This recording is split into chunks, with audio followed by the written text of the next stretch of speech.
Price த Lord. இன்றைக்கு நம்ம வந்து ரெண்டு பேர் பற்றி பார்க்க போகிறோம்.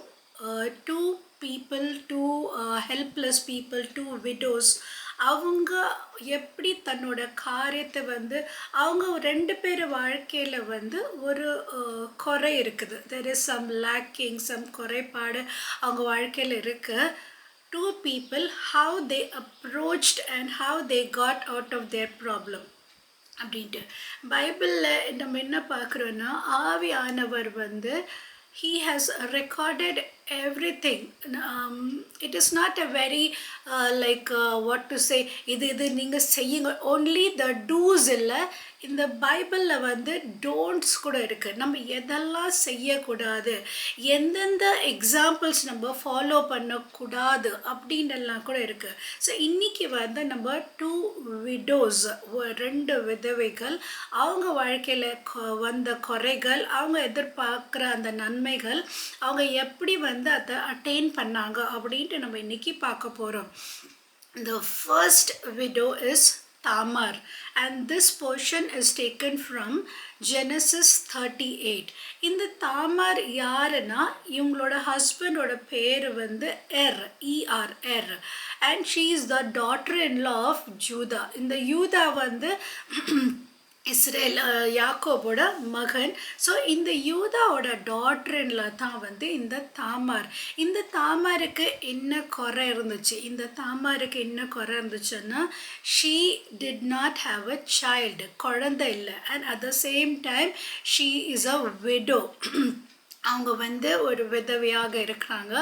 அந்த காலத்தில் இஸ்ரேலில் வந்து என்ன இருந்துச்சுன்னா, if the husband dies, if the husband has got brother இருந்துச்சுன்னா, he can join with his brother's wife and produce children for the generation. ஒரு ஹையர், ஒரு ஜெனரேஷன், ஒரு வாரிசுக்காக அது போல் அவங்க பண்ணியிருந்தாங்க. So died because he was wicked. அங்கே பைபிளில் நம்ம என்ன படிக்கிறோன்னா, was wicked, so God killed him அப்படின்ட்டு இருக்கு. So what Judah says to the next son, Onan, is that you go into your brother's wife so that we will have a higher or varis irukku அப்படின்ட்டு. But this Onan also, he did not do his duties properly. So அதனால் வந்து இந்த தாமாருக்கு என்ன இல்லைன்னா, குழந்தை இல்லை. அந்த ஒரு டெஸ்பரேட் நீட் இருக்குது. அந்த காலத்தில் நீங்கள் பார்த்தீங்களன்னா, அந்த ஓல்ட் டெஸ்டமெண்ட்டில் வந்து அந்த குழந்தை பாக்கியம் அது வந்து ரொம்ப ஒரு இம்பார்ட்டண்ட்டாக அவங்க வந்து அது கவுண்ட் பண்ணுறாங்க. நம்ம வந்து ஜேக்கப், லேயா, ரேச்சல் அந்த ஒரு போர்ஷனில் கூட நம்ம அதை படிக்கும் போது, how God blessed Leah with children and how Rachel was barren, and அந்த காரியங்கள்லாம் படிக்கும் போது அந்த barren child, it was a blessing. Barren child was a honour. அந்த ஹையர், அந்த வாரிசு வந்து கண்டிப்பாக இருக்கணும் அப்படின்ட்டு அவங்க வந்து நினைக்கிற அந்த காலகட்டத்தில், இப்போ இந்த யூதா தன்னோட மருமகளுக்கு என்ன சொல்கிறாருன்னா, தாமாருக்கு, you go and be with your parents. அந்த காலத்தில் யூதர்களுக்கு எப்படின்னா, childless widows usually return to their parents' home அப்படின்ட்டு இருக்குது. அதனால தான் வந்து இந்த நஹோமி, ரூத் நம்ம பார்க்கும்போது நஹோமி சொல்கிறாங்க, my daughters, you return to your father's family அப்படின்ட்டு சொல்கிறாங்க. So that was the culture. அது போல் சூழ்நிலையில் தான் வந்து இந்த யூதா வந்து தன்னோட மருமகள் தாமாருக்கு அவர் என்ன சொல்கிறாரு, you return to your father's house, because அவங்க husband is no more and Onan கூட அந்த காரியங்கள் செய்யவில்லை. ஸோ யூதாக்கு கொஞ்சம் தயக்கமாக இருக்கிறது தன்னோட அடுத்த மகனுக்கு கொடுக்கறதுக்கு. ஸோ இந்த தாமார் வந்து தன்னோட தகப்பனார் வீட்டுக்கு போயிடுறாங்க. ஆனால் one particular day she learns that her father in law is coming that way.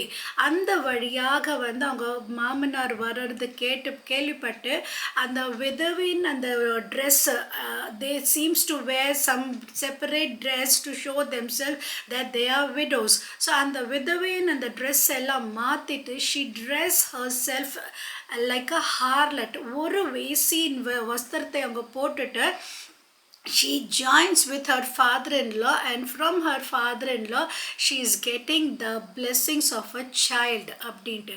இன்னைக்கு ஆவியானவர் நம்ம கிட்ட என்ன பேசி கொண்டிருக்கிறார்னா, is this the right way to do things? உனக்கு இருக்கிற அந்த ஒரு குறை, இது போல நீ வந்து அதை கம்ப்ளீட் த ஹார்லெட்ரி அப்படின்ட்டு எடுத்தாலே அது பைபிளில் எது குறிக்குதுன்னா, when a person is going away from the presence of God, when you are with Lord, that is devotion to the Lord. But anytime we are going away from the presence of God, that is harlotry, that is adultery. இந்த தாமார் வந்து எப்படி வந்து தன்னோட blessings, தனக்கு வர வேண்டிய நன்மை, தன் வாழ்க்கையில் இருக்கிற குறை அவங்க எப்படி தீர்த்துக்கிறாங்க பாருங்க. So this is one thing what Tamar did. Another அடுத்த ஒரு விடோ இருக்கிறாங்க. அவங்க நம்ம எங்கே பார்க்குறோன்னா, 2 Kings 4:1-11. இந்த போர்ஷன் வந்து நம்ம அநேக முறை கேட்டிருக்கோம். ஸோ இங்கே வந்து another ஒரு விடோ இருக்காங்க. அவங்களுக்கு இருக்கிற நீடு அவங்க எப்படி ஃபுல்ஃபில் பண்ணுறாங்கன்ட்டு நம்ம இன்னைக்கு பார்க்க போகிறோம். 2 Kings 4:1-11, there was a certain women of the wives of sons of prophet cried out to Elisha, saying, your servant my husband is dead, and you know that my servant feared the Lord, and the creditors are coming to take away my 2 sons to be his slaves. இங்கே வந்து ஒரு விதவை இருக்காங்க. இவங்க யாரோட ஒய்ஃப்னா, ஒரு servant of God, ஒரு ப்ராஃபட்டோட ஒய்ஃபாக இருக்கிறாங்க. இப்போ அவங்களுக்கு என்ன பிரச்சனை இருக்குன்னா, கிரெடிட்டர்ஸ், அவங்க வந்து ஒரு ஃபினான்ஷியல் ப்ராப்ளத்தில் இருக்கிறாங்க. ஒரு வந்து அவங்களுக்கு ஏதோ ஒரு லேக் இருக்குது, ஒரு ஃபினான்ஷியல் ப்ராப்ளம் இருக்குது. அவங்களால வந்து வாங்கின கடனை திரும்பி கொடுக்க முடியல. அதனால் வந்து கிரெடிட்டர்ஸ் ஆர் கம்மிங், கடன் கொடுத்தவங்க வராங்க. அவங்க என்ன பண்ண போகிறாங்கன்னா, அவங்களோட 2 குமாரர்கள், 2 சன்ஸ், அவங்கள வந்து ஒரு அடிமையாக கூட்டிகிட்டு போக போகிறாங்க. ஸோ இந்த அம்மா, இந்த விதவை, அவங்களோட பேர் குறிப்பிடவில்லை. அவங்க என்ன பண்ணுறாங்கன்னா, அவங்க வந்து எலிசா கிட்ட போகிறாங்க. அவங்க எங்கே போகிறாங்கன்னா, தேவ சமூகத்தில் போகிறாங்க. This is the right thing to do. இந்த அடிமைத்தனத்திலேருந்து இன்றைக்கும் ஆவியானவர் நம்மளோட என்ன பேசி கொண்டிருக்கிறான்னா, அநேக பேர் அநேக அடிமைத்தனத்தில் சிக்கி கொண்டிருக்கிறாங்க. இன்றைக்கு to restore them, to bring them out of that, what are we going to do? We are going to the presence of God. தேவ சமூகத்தில் நம்ம போக வேண்டும். இந்த போர்ஷனில் வந்து நம்ம பார்க்குறோம். அந்த ப்ராஃபட், அந்த வந்து விதவன், அந்த கணவர், அவர் எப்படி இருந்தார்னா, he was a person who feared the Lord. அவர் தேவனுக்கு பயந்த ஒரு மனுஷனாக இருந்தார். when we fear God, there is a restoration for our family. நம்ம குடும்பம், நம்மளோட இந்த தேவ பக்தினால வந்து நம்ம குடும்பம் காக்கப்படும். நீதிமொழிகள் ஒரு நல்ல வசனம் இருக்குது, the righteous man walks in his integrity, his children are blessed after him அப்படின்ட்டு இருக்கு. நீதிமான் தன் உத்தமத்திலே அவன் நடக்கிறான், அவரோட பிள்ளைகளுக்கு அதில் அடைக்கலம் இருக்கு, பாக்கியம் இருக்கு அப்படின்ட்டு நம்ம பார்க்குறோம். இந்த விதவை அவங்க என்ன பண்ணுறாங்கன்னா, எலிசா கிட்டே போகிறாங்க. அவங்க வந்து தன்னோட ப்ராப்ளம் சொல்கிறாங்க. என் பிள்ளைகளை வந்து இது போல் வந்து ஸ்லேவரியில், பாண்டேஜ்லஸில் அவங்க வந்து கொண்டு போக போகிறாங்க, ஹெல்ப் மீ அவுட்டுன்ட்டு. எலிசா அந்த அம்மா கிட்ட என்ன கேட்குறாருன்னா, வாட் டு யூ ஹாவ்? உங்ககிட்ட என்ன இருக்கு அப்படின்ட்டு கேட்குறாரு. இன்னைக்கு வந்து ஆவியானவர் நம்ம கிட்ட என்ன சொல்றாருன்னா, what we have, God is going to bless us with the things that we have. நம்ம கிட்ட என்ன இருக்கு அதை வைத்து கர்த்தர் நம்மளை வந்து ஆசீர்வதிக்க வல்லவராக இருக்கிறார். மோசே கிட்ட ஆண்டவர் கேட்டார், உன் கையில என்ன இருக்கு? கோல் இருக்குது, அந்த கோலை நீட்டு, red sea will be parted அப்படின்ட்டு சொல்கிறாரு. பெரிய பெரிய ப்ராப்ளம்ஸ் நம்ம முன்னாடி இருக்கக்கூடும். ஆனால் இன்றைக்கு ஆவியானவர் என்ன கேட்குறாரு, உன் கையில் என்ன இருக்குது? What is in your hand? Do you have time? Spend with Lord. Do you have talents? Give it to the Lord. Do you have treasure? Spend for Lord. இன்னைக்கு உங்ககிட்ட என்ன இருக்கு? Give it to God and see God working great things in your life. இப்போ வந்து Elisha வந்து அந்த யோசனையை கொடுக்குறாரு. காலியான பாத்திரத்தை நேபர்ஹுட்லேருந்து கொண்டு வாங்க அப்படின்றாரு. உன் கதவை பூட்டி வந்து நீ அந்த எண்ணெயை ஊத்து அப்படின்றாரு. அவங்க கிட்ட என்ன இருந்தது? அவங்க கிட்ட எண்ணெய் இருந்தது. And she clearly follows the instruction of Elisa. இந்த எங்கெல்லாம் வந்து நம்ம தேவ சமூகத்தில் காத்திருக்கும் போது ஆவியானவர் நமக்கு சில இன்ஸ்ட்ரக்ஷன்ஸை, சில கைடன்ஸை நமக்கு வந்து கொடுப்பார்.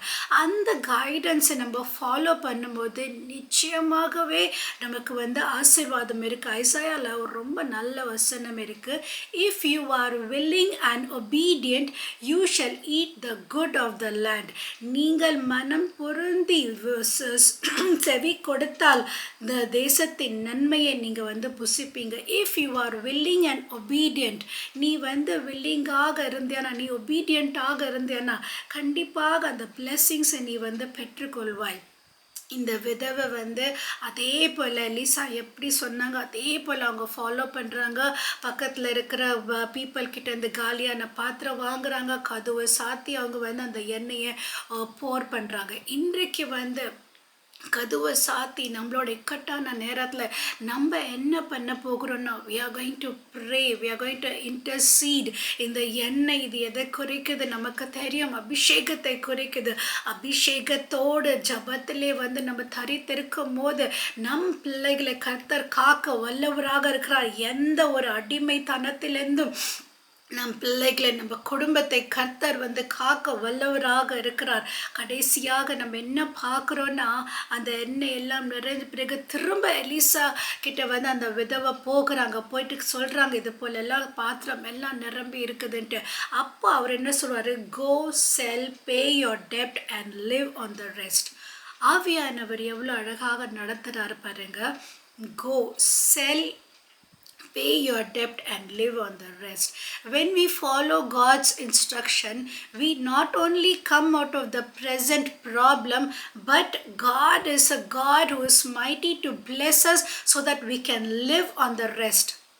ஆவியானவர் இன்றைக்கு நம்ம கிட்ட என்ன சொல்றாருன்னா, நீ வந்து கர்த்தர் சமூகத்தில் உன்னை ஊற்றி விடும் போது, ஜபத்திலே உன்னை ஊற்றி விடும் போது, அபிஷேகம் நிறைந்த ஜபத்தை நீ உன் அறை வீட்டுக்குள்ளே பண்ணும் போது ஆவியானவர் வந்து உனக்கு ரிசோர்ஸஸை கொடுக்குறார். ஆவியானவர் வந்து உனக்கு நல்ல ஆலோசனை கொடுத்துட்டு you will not only solve your present problem, pay your டெப்ட். அவங்களுக்கு என்ன பிரச்சனை இருந்துச்சு? கடன் பிரச்சனை இருந்தது. ஆனால் இங்கே ஆவியானவர் என்ன சொல்கிறாரு? பே யோர் டெப்ட் and live on the rest. Even ஃப்யூச்சருக்காக கூட உன்னை வந்து ஆசீர்வதிக்க கர்த்தர் வந்து வல்லமுள்ள தேவனாக இருக்கிறார். இன்னைக்கு நம்ம வந்து 2 பேரை நம்ம வந்து பார்த்தோம். Tamar, she disguised herself in a harlot's clothes and she got her blessings. இன்னைக்கு ஜனங்க வந்து அந்த ஆசீர்வாதம் வேணும், ஆசீர்வாதம் வேணும்ட்டு அவங்களோட ஆலோசனையில், அவங்களோட வந்து சுய சித்தத்தில் வந்து they are disguising themselves and they are trying to get their blessings. What are we going to do? அடுத்த ஒரு விதவை, அவங்களுக்கு ஒரு தேவை இருந்தது. அவங்களோட பிள்ளைகள் வந்து அந்த கடன் கொடுக்கலன்னு அவங்க அடிமைத்தனத்தில் போக போகிறாங்க. She went into the presence of God. So like Tamar, are we going away from the presence of God, or like the other widow, are we coming into the presence of God? நீதிமொழிகளில் ஒரு வசனம் இருக்கு, trust in the Lord with all your heart and lean not on your own understanding. இன்றைக்கு வந்து இந்த காரியத்தை வைத்து வந்து நம்ம வந்து ப்ரேயர் பண்ண போகிறோம். இன்னைக்கு வந்து what are we doing to solve our lacking? நம்ம வாழ்க்கையில் இருக்கிற குறைகள் நம்ம எப்படி நம்ம வந்து சால்வ் பண்ண போகிறோம்? ஹியூமன் அண்டர்ஸ்டாண்டிங்கோட, ஹியூமன் நாலேஜோட நம்ம வந்து நம்மளோட ஆலோசனை பிரகாரம் நம்ம வந்து நம்மளை வந்து are we going to bless us, or are we going to go to the presence of God? தேவ சமூகத்தில் அந்த ப்ராஃபட்டோட ஒய்ஃப் அந்த எலிசா கிட்ட போன அந்த விதவையை போல தேவ சமூகத்தில் போயிட்டு தேவன் கொடுக்கிற ஆலோசனையை பின்பற்றி are we going to live according to the will of God. Today we are going to pray, today we are going to intercede. அன்புள்ள இயேசு சுவாமி, இந்த நாளுக்காக ஸ்தோத்திரம் ஆண்டவரே, ஸ்தோத்திரம் கர்த்தாவே. 2 பேரை நாங்கள் பார்த்தோம். ஒருத்தங்க வந்து she used her own understanding, her own ways to come out of her lacking, Lord. Another widow, she poured out herself in your presence, Lord. இன்றைக்கு நீர் பேசும் ராஜா, எங்களோட நீங்க பேசுங்க ராஜா. How are we solving our problems? Are we manually, are we taking decisions on our own, or are we going into your presence? இயேசு சுவாமி, தேவ சமூகத்தில் நாட்டி இருக்கிற ஒவ்வொரு மனுஷனுக்கும் நீங்க சொல்லுகிற காரியம், you are going to live, you are going to live on the rest, Lord. Yes, Master, God is mighty not only to solve the present problem but also make us to live in our future. இந்த நாளின் பிரச்சனை மாத்திரமல்ல, temporary solutions மாத்திரமல்ல ராஜா, but permanent solutions கொடுக்கிறது தேவ சமூகம் மாத்திரமே. ஆசீர்வதிப்பீராக ராஜா. உமக்கு நாங்கள் நன்றி செலுத்துகிறோம். இயேசு சுவாமி மூலம் ஜெபம்.